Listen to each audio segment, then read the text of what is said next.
सोमती अमावस्या के दिन पीपल के वृक्ष की फेरी जो लगाई जाती है वो खाली नहीं लगाई जाती। चाहे कच्चे सूत से लगाओ, चाहे 108 आप हल्दी की गठान रख लो, चाहे आप कमलगट्टा रख लो, चाहे आप सिंदूर की डब्बी रख लो, चाहे आप दाग चिरौंजी रख लो, पर 108 वस्तु होना जरूरी है। सोमती अमावस्या का फल ही यही है कि जिन वर कन्या का विवाह नहीं होता, जिन लड़का लड़की का विवाह नहीं होता, जिन पति पत्नी में आपसी में टकरार चल रहा हो, अदालत तक बात पहुंच गई हो, जिस घर में शांति नहीं रह रही हो, आपस में क्लेश बड़ा मचा हो, ऐसी हो गया मन में कि अब ये तनाव बहुत बढ़ गया है, संबंध टूट जाएगा, तो निवेदन है सोमती अमावस्या के दिन आप भी सोमती अमावस्या के दिन पीपल के वृक्ष के नीचे जाकर उस पीपल की पूजन कर कर उस पे कुंकु सिंदूर चंदन समर्पित कर कर कच्चे सूत से 7 परिक्रमा करिए। 7 बने तो 7, वैसे तो 108 लगाओगे तो आपके जीवन में सुखता आएगी। और ये वो सोमती अमावस्या पड़ रही है जिसको सोम पुष्प कहा जा रहा है, पुष्य नक्षत्र पड़ रहा है और 2 शनि प्रदोष है जो स्वयं भगवान शंकर के लिए शुभ है। आप 108 फेरी लगाएं, चाहे दाने से लगाएं, चिरौंजी से लगाएं, जिससे भी लगाएं, पीपल की पूजन करें, जल अर्चना करें। इतना निवेदन करता हूं कि आपके घर में अशांति नहीं हो सकती, परिवार में प्रेम जरूर बढ़ेगा।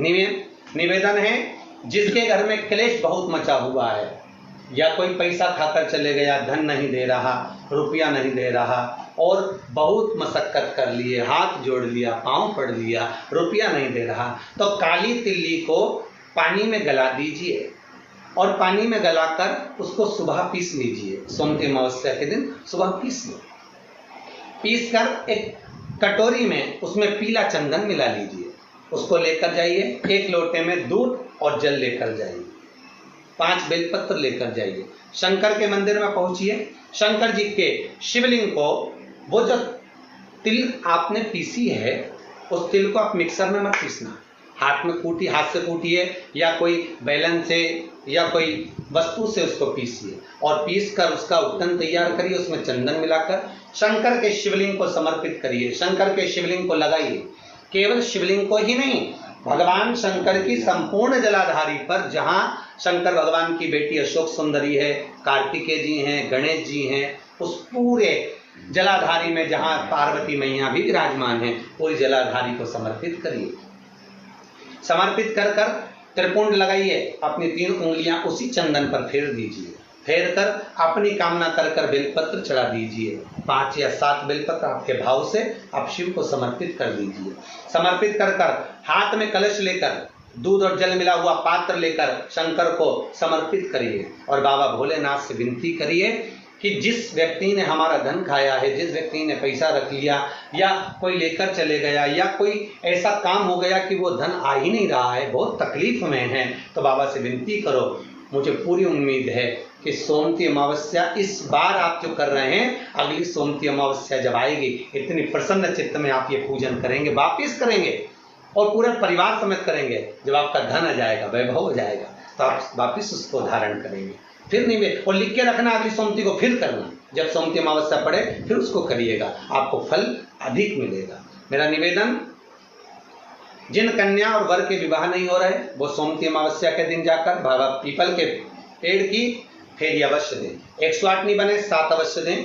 पूजन कर कर, दिया लगाकर, घी का दीप प्रज्वलित कर कर बड़े आनंद में पीपल देव का पूजन करें।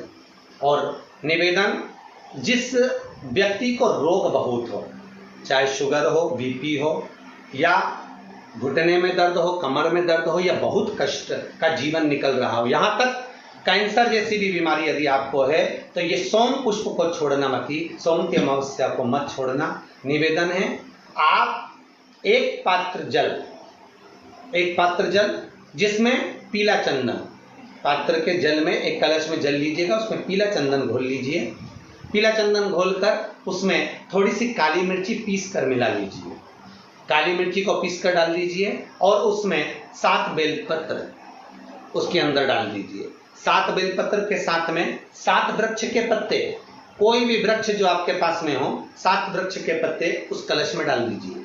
घर से निकलते समय पूरे घर का भ्रमण करते हुए जिस व्यक्ति को रोग बहुत है उस व्यक्ति का स्पर्श कराते हुए वो जल शंकर भगवान के ऊपर समर्पित कर कर थोड़ा सा जल बचाकर, पत्तियां सब शिव जी को चढ़ाकर थोड़ा सा जल बचाकर शंकर की देहली पर चढ़ा दीजिए। शंकर की चौखट पर, भगवान शंकर के शिवलिंग की चौखट पर समर्पित करें। शिवलिंग की चौखट पर समर्पित कर कर उसी जल जो आपने देहली पर चढ़ाया है उसी जल का भाग थोड़ा सा कटोरी में 1 चम्मच के बराबर लेकर आइए। जो व्यक्ति बीमार है उसके शरीर पर उसको छींटा दीजिए। 3 बार छींटा देना है, सुबह, दोपहर और शाम।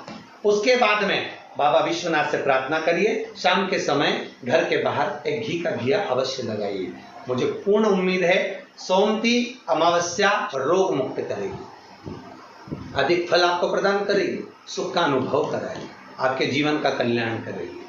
और निवेदन, सोमती अमावस्या हमारे जीवन को फलित करने वाली, सुख देने वाली, आनंद देने वाली, हम उसका लाभ अवश्य लें। जो बच्चे पढ़ने में कमजोर है या कोई विद्या के लिए किसी एग्जाम में बैठ रहे हैं, गवर्नमेंट के एग्जाम में बैठ रहे हैं और बच्चे उस एग्जाम में पास नहीं हो पा रहे हैं या निकल नहीं पा रहे हैं, या कोई टीचिंग के लिए, बैंकिंग के लिए आप अप्लाई कर रहे हो, नहीं हो रहा है, निवेदन है सोमती अमावस्या कल पड़ रही है, 2 स्वस्तिक आपको बनाना है। कितने स्वस्तिक बनाना है? 2 स्वस्तिक। एक स्वस्तिक कुंकू का पीपल के पेड़ पर बनाना है आपको। पीपल के पेड़ पर बनाने के बाद में जमीन पर, भूमि पर एक घी का दिया लगाना है। दूसरा स्वस्तिक शंकर के मंदिर की चौखट पर आपको बनाना है, किसी भी एक साइड में, चाहे राइट में बना लें चाहे लेफ्ट में बना लें। शंकर के मंदिर पर जो स्वस्तिक बनाओगे वो पहले पीपल के वृक्ष के बनाना है। पीपल के वृक्ष के बनाने के बाद में शंकर के मंदिर में शाम के समय आप जाकर स्वस्तिक बना सकते हैं। दोपहर से लेकर शाम तक कभी भी स्वस्तिक बनाएं और एक घी का दिया वहां रखता है। बस इतना याद रखना, पीपल के पेड़ के नीचे जो स्वस्तिक बनाओगे वहां जो घी का दिया लगेगा उसमें गोल बत्ती लगेगी, फूल बत्ती लगेगी। शिव मंदिर की चौखट पर जो दिया लगाओगे उसमें 2 बत्ती लगेगी, लंबी वाली, लंबी बत्ती 2 लगेगी घी की। वो बत्ती आपको शंकर के मंदिर पे दिया कहाँ रखना है? जहां स्वस्तिक बनाओगे उसी के ऊपर 2 बत्ती का दिया लगाओगे। उस समय पर दिए का जो बत्ती है उसका मुख अपनी ओर होना चाहिए और भगवान शंकर की चौखट पर प्रणाम कर कर, निवेदन कर कर, नमन कर कर आप आइए। आपके जीवन में सफलता प्राप्त होगी। आप जिस चीज की कोचिंग कर रहे हो, जिस चीज में उतरना चाहते हो, आपको वह फल प्राप्त होगा। सभी जितने भी श्रोता भाई बहन बड़े भाव से रविवार का इंतजार करते हैं और प्रयासरत रहते हैं कि शिव चर्चा में हम पहुंचे, शंकर की कुछ चर्चा करें, शंकर को पाने का एक लक्ष्य तत्व प्राप्त करें। श्री शिवाय नमस्तुभ्यं, हर हर महादेव। सोमवती अमावस्या 30 दिसंबर के दिन पड़ रही है। साल की आखिरी सोमवती अमावस्या के दिन किए जाने वाले विशेष उपाय पूज्य गुरुजी पंडित प्रदीप मिश्रा जी के द्वारा कथा में बताया गया सोमवती अमावस्या के दिन का उपाय अवश्य करना चाहिए। तो आशा करती हूँ यह वीडियो पसंद आई होगी। वीडियो पसंद आई होगी तो वीडियो को लाइक करें और हमारे YouTube चैनल पे नए हैं तो चैनल को सब्सक्राइब ज़रूर कर लें।